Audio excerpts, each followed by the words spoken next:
রাসূলুল্লাহ সাল্লাল্লাহু আলাইহি ওয়াসাল্লামের উপরে আমরা কয়েক মর্তবা দরুদ সালাম করতে পেরেছি। এই জন্য আল্লাহ সুবহানাহু ওয়া তাআলা দরবারে উচ্চ কণ্ঠে বলতে আওয়াজ করে শুকরিয়া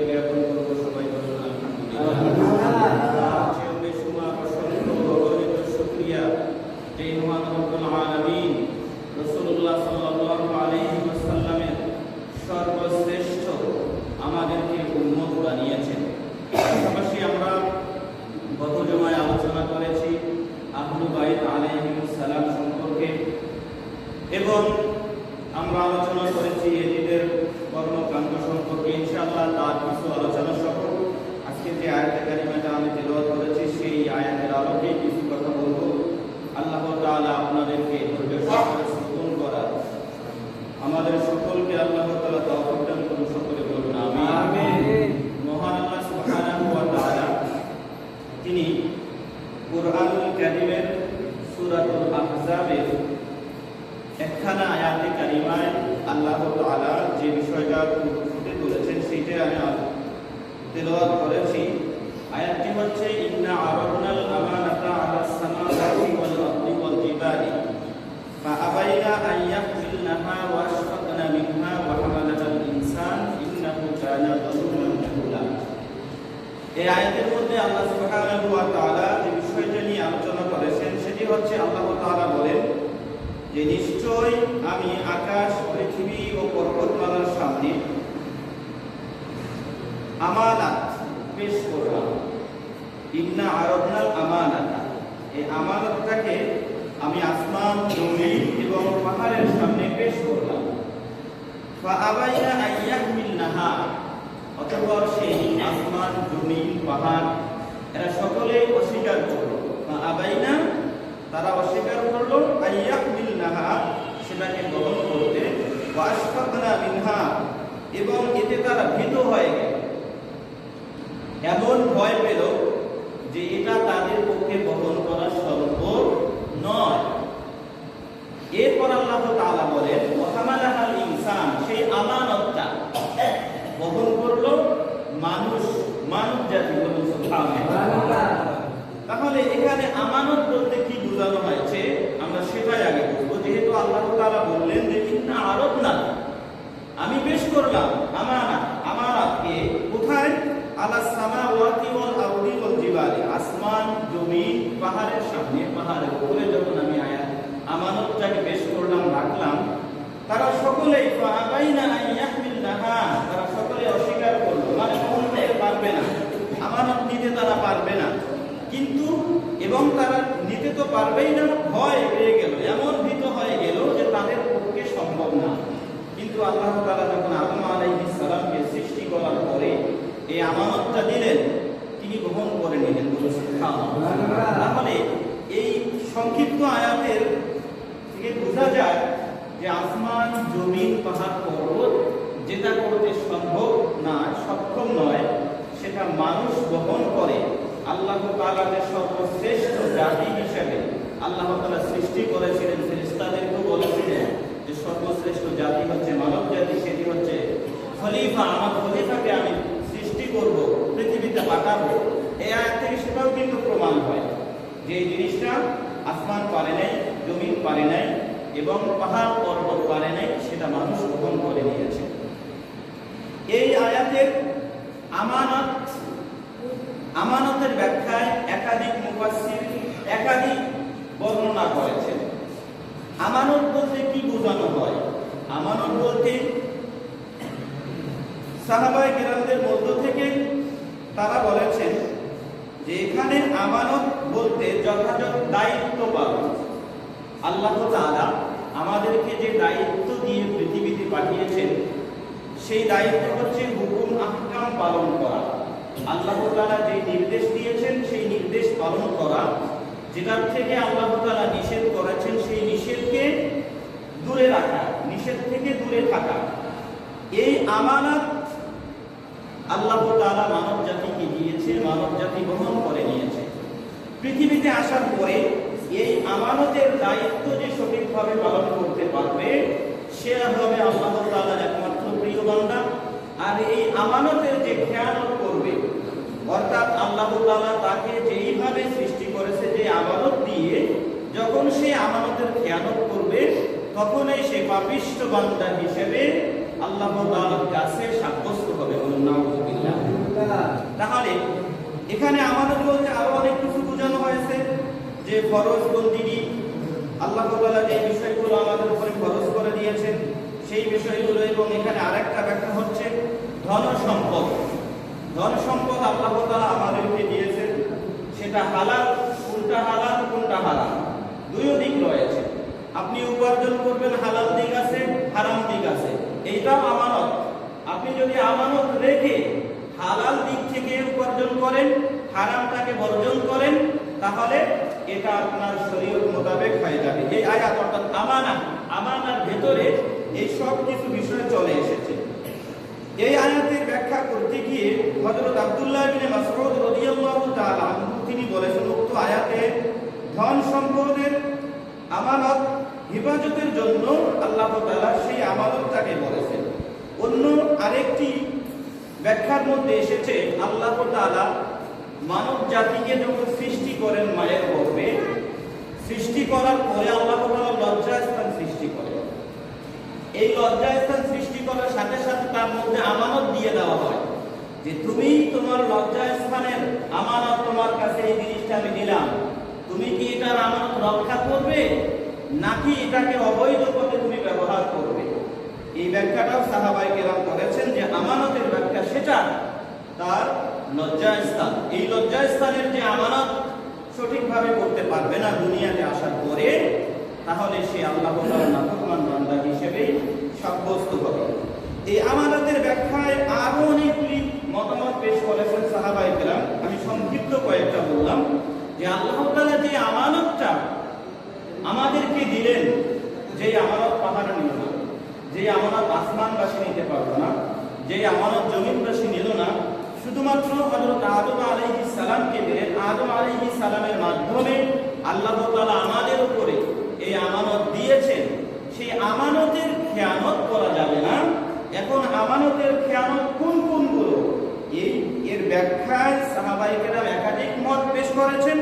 কেউ কেউ বলেছেন সম্পদ, কেউ কেউ বলেছেন ফরজ বিধান, কেউ কেউ বলেছেন লজ্জাস্থান, কেউ কেউ বলেছেন মিথ্যা বর্জন করা। এইভাবে অর্থাৎ এই আমানতের ভেতরে যদি আমরা ঢুকে যাই, একটা মানুষের জন্ম থেকে নিয়ে মৃত্যু পর্যন্ত যতগুলো তার উপরে হালাল চলে আসবে, আর যতগুলো হারাম সব হারাম এখান থেকে বের হয়ে যাবে। তখন একটা মানুষ পরিপূর্ণ আমানতের দায়িত্ব গ্রহণ করতে পারবে, তখনই সে এর পূর্ণাঙ্গ বহনকারী হিসেবে সাব্যস্ত হবে। এই আমানতের ব্যাখ্যায় আরেকদল সাহাবী তারা বলেছেন যে আল্লাহ তাআলা যে আমানতকে আমাদেরকে দিলেন, তার ব্যাখ্যা হচ্ছে একজন মানুষ তার অধীনস্থ, সে উপরের মর্যাদা হওয়ার কারণে তার নিম্ন স্তরের যদি কোনো মর্যাদাবান থাকে, তার নিম্ন শ্রেণীর লোকদের উপর সে যদি অনর্থক কোনো কিছু চাপিয়ে দেয়, মনে করেন একজন ব্যাংকের ম্যানেজার, সে বড় ম্যানেজার, তার নিচে আরো কর্মী আছে, বিভিন্ন ক্ষেত্রে তার নিচে যে কর্মী আছে, এদের সাথে সে যদি ভালো ব্যবহার না করে, সেটাও সে আমানতের খেয়ানত করবে। এই আমানতের খেয়ানত করার কারণেও তাকে, যেহেতু সে আমানতের খেয়ানত করেছে, কাল কিয়ামতের দিনে এর জন্য তাকে জিজ্ঞাসা করা হবে যে তুমি তোমার দুনিয়াতে কি করেছো। এবং এই আমানতের ব্যাখ্যার আরেকটা বিষয় আমি এখানে পেলাম যে আল্লাহ তাআলা কাল কিয়ামতের দিনে প্রত্যেকটা মানুষের হিসাব নেবেন। হিসাব নেওয়ার পরে আল্লাহ তাআলা পৃথিবীতে আল্লাহ তাআলার যে বিষয়গুলো আছে, নামাজ, রোজা, সে যদি এগুলি কম পালন করে আল্লাহ তাআলা মাফ করে দিতে পারে। কিন্তু সে যদি কারো হক মেরে খায়, আমানতের খেয়ানত করে, আল্লাহ তাআলা তখন বলবে যে তুমি যে তার আমানতের খেয়ানত করেছো, আমি যে তোমাকে যে আমানত দিয়েছিলাম, যে আমানত অন্য কেউ নেয়নি, মানব জাতি বহন করেছে, তুমি যেহেতু খেয়ানত করেছো, এখন তুমি তাকে দিয়ে যদি পারো জান্নাতে যেতে পারো। ওই ব্যক্তি সম্ভব হবে না সে সেখান থেকে আমানত রক্ষা করে জান্নাতে যাওয়ার, তখন সে জাহান্নামে নিক্ষিপ্ত হবে। তাহলে আমি এই আয়াতের সংক্ষিপ্ত কিছু তাফসীর থেকে আপনাদেরকে যেটা বুঝাইতে চাইলাম যে হযরত আদম আলাইহিস সালাম থেকে শুরু করে কাল কিয়ামত পর্যন্ত, অর্থাৎ কিয়ামত যতদিন পৃথিবীতে যতদিন পর্যন্ত কিয়ামত সংঘটিত হয় না, পরম্পরায় মানুষ জন্মগ্রহণ করবে, পৃথিবী থেকে বিদায় নিবে, এই আয়াতটা থেকে যাবে, এই হুকুমটা থেকে যাবে, প্রত্যেকটা মানুষের উপরে সেটা চলে আসবে। তেমনি ভাবে এই আমানতটা রাসূলুল্লাহ সাল্লাল্লাহু আলাইহি ওয়াসাল্লামের পরে আহলু বাইত আলাইহিমুস সালাম, উনাদের উপরে যখন খেলাফতের দায়িত্ব হযরত ইমাম হাসান রাদিয়াল্লাহু তাআলা আনহু সমাপ্ত করলেন, এরপর মুয়াবিয়া রাদিয়াল্লাহু তাআলা আনহু ওনার শাসন ক্ষমতায় যখন উনি দাঁড়ালেন, ওনার উপরে কি এই আমানত ছিল না? অবশ্যই ছিল। এরপরে যখন হযরত মুয়াবিয়া রাদিয়াল্লাহু তাআলা আনহু পৃথিবী থেকে চলে গেলেন, বিদায় নিলেন, এই আমানতের দায়িত্বটা কার উপর পড়লো? ইয়াজিদের উপরে। ইয়াজিদ সে নিয়ে নিল সেই আমানত। এখন সে যদি এই আমানত সঠিকভাবে সে পালন না করে, সে যদি খেয়ানত করে থাকে, তাহলে কাল কিয়ামতের দিনে তাকে জবাবদিহিতা করা হবে না? অবশ্যই তাকে জবাবদিহিতা করতে হবে। এখন আমরা এই আমানতের কারণে আমরা বলতে পারি সেই পাপিষ্ঠ ইয়াজিদ সে রক্ষা পাবে না। কারণ আল্লাহ তাআলা আমানত দিতে চেয়েছে অন্যান্য বস্তুকে, তারা নেয়নি, মানব জাতি নিয়েছে।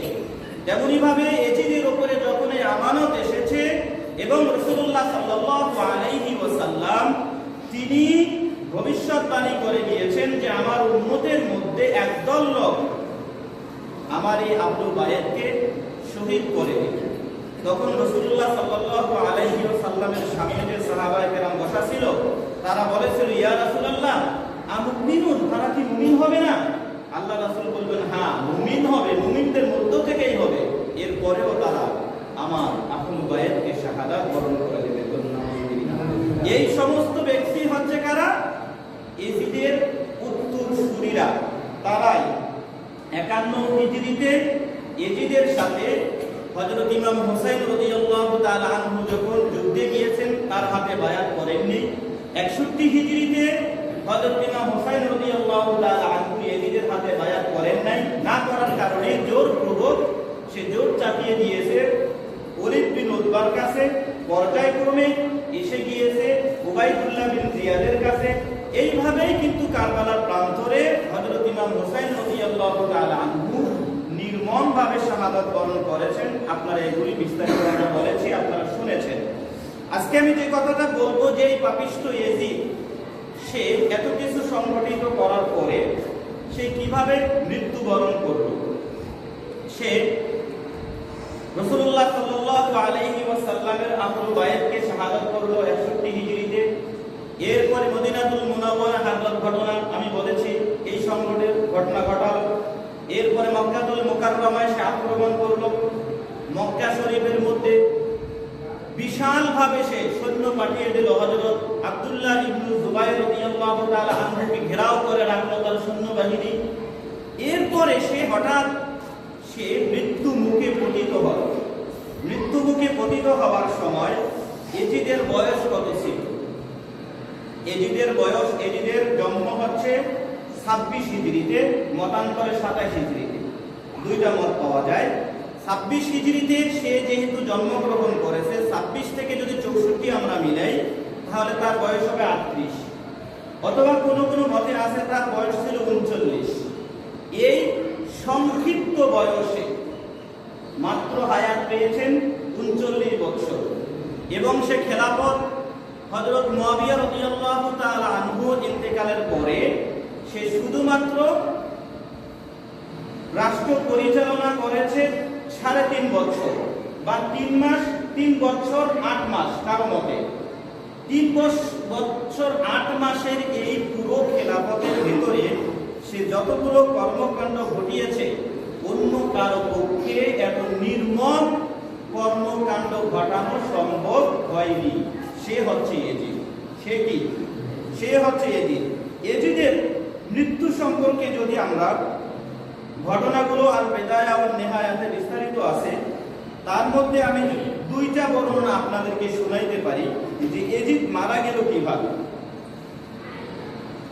আল বেদায়া ও নেহায়াত 429 পৃষ্ঠা 8ম খণ্ডের মধ্যে এসেছে, 429 পৃষ্ঠার মধ্যে এসেছে যে এই পাপিষ্ঠ ইয়াজিদ কিভাবে মারা যায়।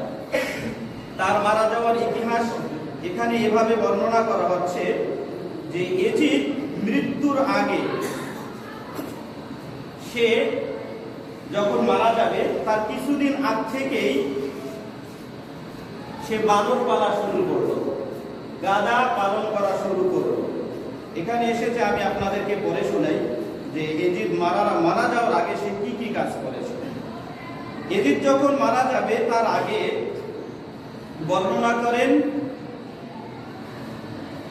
বর্ণিত রয়েছে যে ইয়াজিদ যন্ত্র সঙ্গীত, মদ পান, গান শোনা, শিকার করা, সেবক নিয়োগ, কুকুর পালন, ভেড়া বকরি পালন এবং অন্যান্য জন্তু এবং বানরের মধ্যে লড়াই বাঁধানোর ব্যাপারে প্রসিদ্ধি লাভ করেছিল।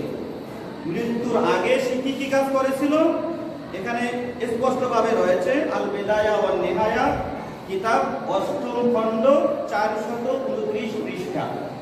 এই কিতাবের মধ্যে বলা হচ্ছে যে ইয়াজিদ যন্ত্র সঙ্গীত মানে ঢোল বাজনা এগুলি সে করত, মদ পান করত, গান শুনত, শিকার করত, সেবক নিয়োগ করেছিল, কুকুর পালন সে শুরু করে দিয়েছিল, ভেড়া বকরি এবং অন্যান্য জন্তু এবং বানরের মধ্যে লড়াই বাঁধানোর ব্যাপারে প্রসিদ্ধি লাভ করেছিল। প্রতিদিন সে মদ পান করত, বানরের ঘোড়ার পিঠে রশি দিয়ে সময়ে সময়ে বেদে শহরে প্রদক্ষিণ করা। এরপর যখন কোনো বানর মরে যেত তখন তার জন্য শোক বিলাপ করত, মানে বানর মরলে শোক বিলাপ করত, অথচ আহলু বাইত ওনার হাতে তার হাতে শহীদ হলো সেই শোক পালন করতে পারেনি। বানর মারা গেলে সে শোক পালন করত। এখানে এসেছে কথিত আছে ইয়াজিদের মৃত্যুর কারণ ছিল এই যে সে একদিন একটি বানরকে উঠায়ে দোলা দিচ্ছিল আর অমনি একটি বানর তাকে কামড় দেয়। বানরের কামড়ের বিষে সে মারা যায়। বানরের কামড়ের বিষে সে পাপিষ্ঠ ইয়াজিদ ইন্তেকাল করে। বলুন নাউযুবিল্লাহ। এমন একজন ব্যক্তি সে মাত্র 3 বছর 8 মাস বা 9 মাস খেলাফতের দায়িত্ব ছিনিয়ে নিয়ে পালন করে শেষ পর্যন্ত বানরের কামড়ে মারা গিয়েছে। এটা হলো আল বিদায়া ওয়ান নিহায়া ঘটনা। আরেকটি ঘটনাতে এসেছে ইয়াজিদ কিভাবে মারা গেল। আরেক কিতাবে এসেছে যে ইয়াজিদ মৃত্যু মুখে পতিত হওয়ার আগে তার পেটে এত অসুখ শুরু হয়ে গেল, পেটের অসুখ সে সহ্য করতে পারতেছিল না।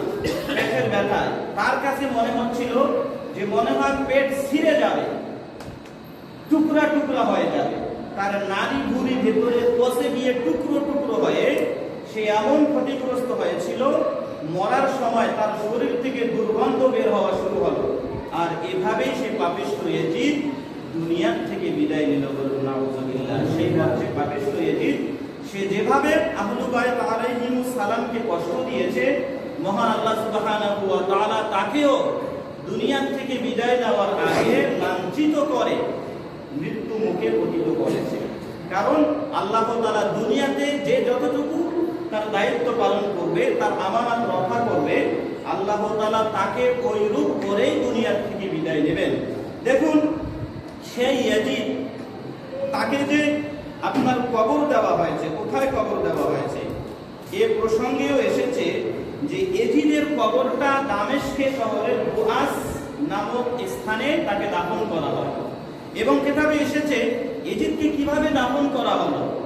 জানাজা দেওয়ারও সঠিক পরিস্থিতি তৈরি হয়নি, তার শরীর থেকে গন্ধ বের হওয়া যখন শুরু হয়েছে কোনো মতে তাকে পেঁচিয়ে, জানাজা সম্পর্কে মতামত আছে যে তার জানাজা হয়েছে কিন্তু তার শরীর থেকে গন্ধ বের হয়েছে, মানুষ গন্ধে টিকতে না পেরে তাকে বুআস নামক স্থানে দাফন করেছে। সেই বুআস নামক স্থানটা বর্তমানে হচ্ছে যে মানুষ কামার আছে না, কামারের লোহা লস্কর যে গরম করে, এটা নিচে থাকে কি আগুন। ওই ইয়াজিদের যে স্থানে কবরটা আছে সেই এলাকাটা আগুনের কুণ্ডুলিতে রূপান্তরিত হয়েছে, তার নিচে ইয়াজিদের কবর রয়েছে। কারণ সে পাপিষ্ঠ ছিল বিদায় তার এই অবস্থা দুনিয়াতে মানুষ এখনো দেখতেছে। তাই বর্তমানে যারা সেই ইয়াজিদের উত্তরসূরি হয়ে বলতে চায় যে ইয়াজিদ একজন ভালো মানুষ ছিল, ইয়াজিদ 100 রাকাত নামাজ পড়ত, মানুষ বলে নাই, বলেছেন যে ইয়াজিদ নাকি 100 রাকাত নামাজ পড়ত, দানশীল ছিল। হ্যাঁ, এই কথাগুলি বেদায়া নেহায়ের মধ্যে আমরা পেয়েছি যে ইয়াজিদ কোনো সময় দানও করেছে। কারণ একজন খলিফা, তার কাছে অঢল সম্পত্তি আছে, সে দান করতেই পারে। দান করতে পারবে না এটা তো অসম্ভব কিছু না। সম্পদশালী হলে মনে চাই সে দান করেছে, কিন্তু তার মূল যে কারণটা কি? কারণ সে আহলু বাইতকে সে কষ্ট দিয়েছে।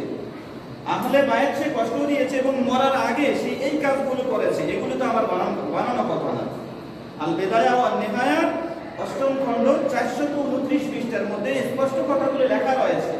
এবং সে আহলু বায়াতকে যখন সে শাহাদত করাইলো, এরপরে হযরত ইমাম হুসাইন রাদিয়াল্লাহু তাআলা আনহুর শির মুবারক সামনে রেখে সে বলেছিল, লাইতা আশিয়াখি, হায় আজকে যদি আমার শায়েখরা মানে আমার পূর্বপুরুষরা, হযরত আবু সুফিয়ান রাদিয়াল্লাহু তাআলা আনহু যদিও তিনি প্রাথমিক অবস্থায় কাফির ছিলেন কিন্তু পরবর্তীতে মুসলিম হয়ে ইসলাম গ্রহণ করেছেন, সেই আবু সুফিয়ান রাদিয়াল্লাহু তাআলা আনহু রাসূলুল্লাহ সাল্লাল্লাহু আলাইহি ওয়াসাল্লামের সাথে বদর যুদ্ধে সে অংশগ্রহণ করেছিলেন আল্লাহর রাসূলের বিপক্ষে।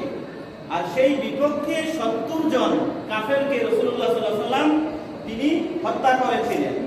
সেই কথাটাকে স্মরণ করে এজিদ বলতেছে, লাইতা আশিয়াখি, যদি আমার শায়েখরা আজকে জীবিত থাকতো তাহলে দেখতে পারতো যে মুহাম্মদুর রাসূলুল্লাহ সাল্লাল্লাহু আলাইহি ওয়াসাল্লাম যেভাবে আমার ওই পূর্বপুরুষকে হত্যা করেছে বদরের জমিনে, আমি আজকে তার আহলে বায়াতকে হত্যা করে প্রতিশোধ নিলাম।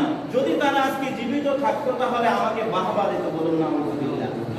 এই কথাগুলি এজিদ বলেছে, এগুলি আমাদের বানানো কথা না, এগুলি আল বেদায়া ওয়ান নিহায়াতে স্পষ্ট আছে। তারপরেও একদল বলবে এজিদ ভালো মানুষ ছিল, এজিদকে রাদিয়াল্লাহু তাআলা আনহু বলতে হবে, এজিদকে আমিরুল মুমিনিন বলতে হবে। এরূপ অনেক ঘটনা আপনার ফেসবুক দেখলেই পাবেন যে এজিদ সম্পর্কে যদি কিছু খোঁজেন পেয়ে যাবেন যে এমনও বক্তব্য দেওয়া হচ্ছে শুধুমাত্র আমাদের বাংলাদেশে এজিদ প্রেমী খুব রয়েছে এবং দিন দিন ঘটতেছে। অথচ সেই এজিদ কিভাবে মারা গিয়েছে তারা যদি আরেকটু বুঝতো, তাদের অন্তরে যদি আহলে বায়াতের মহাব্বত থাকতো, তাহলে তারা এই কাজগুলো করতো না। আপনারা দেখবেন কোরআনুল কারীমের সূরাতুল আহজাব যদি বলেন, সেখানে রয়েছে ইন্নাল লাযীনা ইউযুনাল্লাহা ওয়া রাসূলাহু লা'আনাহুমুল্লাহু ফিদ দুনিয়া ওয়াল আখিরাতি ওয়া আ'আদ্দা লাহুম আযাবান মুহিনা। আল্লাহ তাআলা এই আয়াতের মধ্যে কি বলেছেন একটু ভাবুন।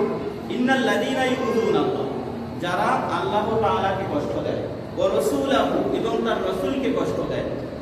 সাহাবায়ে কিরাম যখন রাসূলুল্লাহ সাল্লাল্লাহু আলাইহি ওয়াসাল্লামকে সামনে থেকে প্রশ্ন করলো যে আপনার উম্মত থেকে এই আহলে বায়াত ইমাম হোসেনকে শহীদ করা হবে, আল্লাহ রাসূল কি কষ্ট পায় নাই?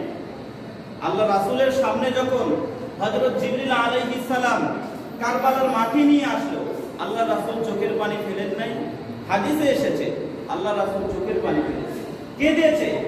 কেন কেঁদেছে?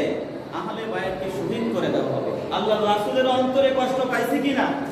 যেহেতু কোরআন সাক্ষী দিচ্ছে যে ইন্নাল লাযীনা ইউযুনাল্লাহা ওয়া রাসূলাহু, যারা আল্লাহ তাআলাকে এবং আল্লাহর রাসূলকে কষ্ট দেবে, আল্লাহ তাআলা বলতেছেন লা'নাহুমুল্লাহ, তার উপরে আল্লাহর লানত ফিদ দুনিয়া ওয়াল আখিরাহ, দুনিয়াতে এবং আখিরাতে, ওয়া আ'আদ্দা লাহুম আযাবান মুহিনা, আর তার জন্য রয়েছে যন্ত্রণাদায়ক শাস্তি, বলুন না আলহামদুলিল্লাহ।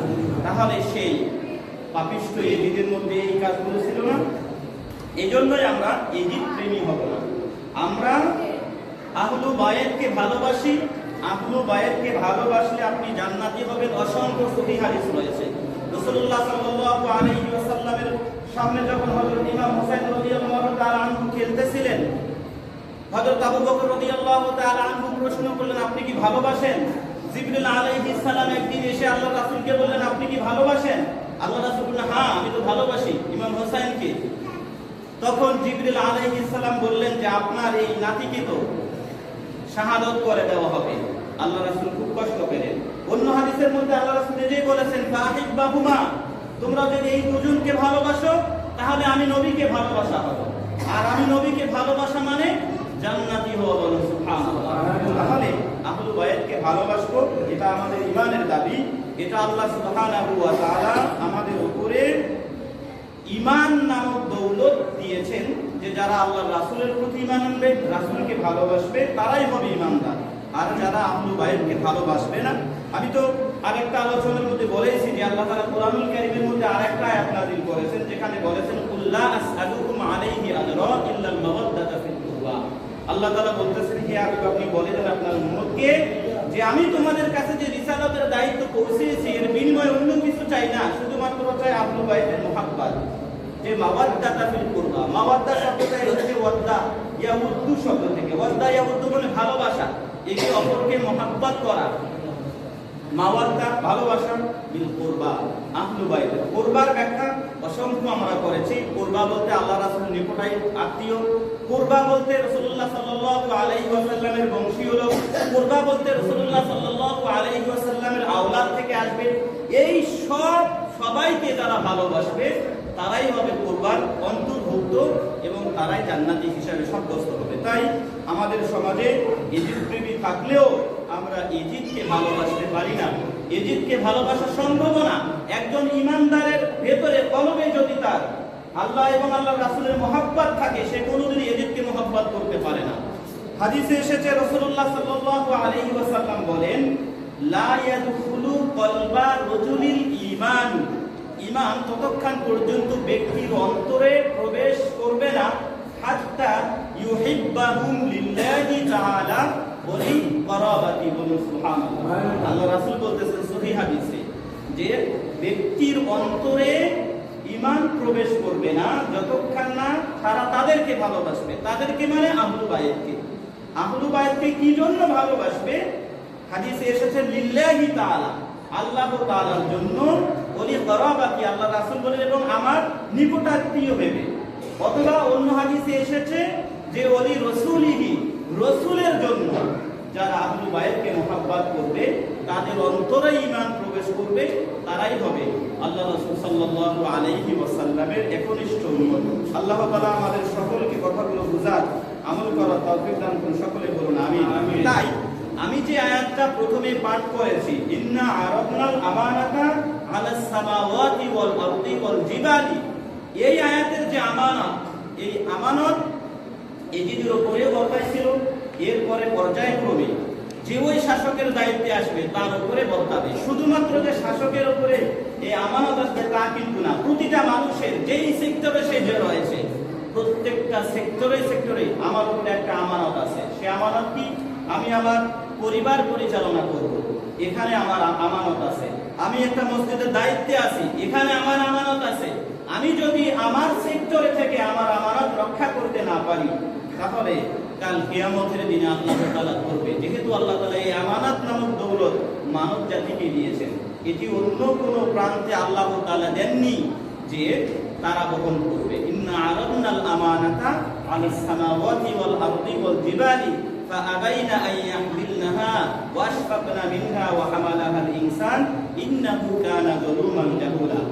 শেষের শব্দে আল্লাহ তাআলা বলতেছেন ইন্নাহু কানা যালুমান জাহুলা। ইন্নাহু কানা নিশ্চয়, সেটা হলো যালুমান জাহুলা। যালুমান বলা হয় জালিম, অর্থাৎ নিশ্চয়ই মানব জাতি কিছু কিছু মানুষ কি থাকবে? জালিম থাকবে, যারা মানুষের উপরে অত্যাচার করবে।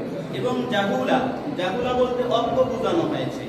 মানবদের মধ্য থেকে কিছু মানুষ থাকবে অল্প মানে নির্বোধ, তার জ্ঞান শূন্য থাকবে। এই জ্ঞান শূন্যতার কারণে সে তার আমানত রক্ষা করতে পারবে না।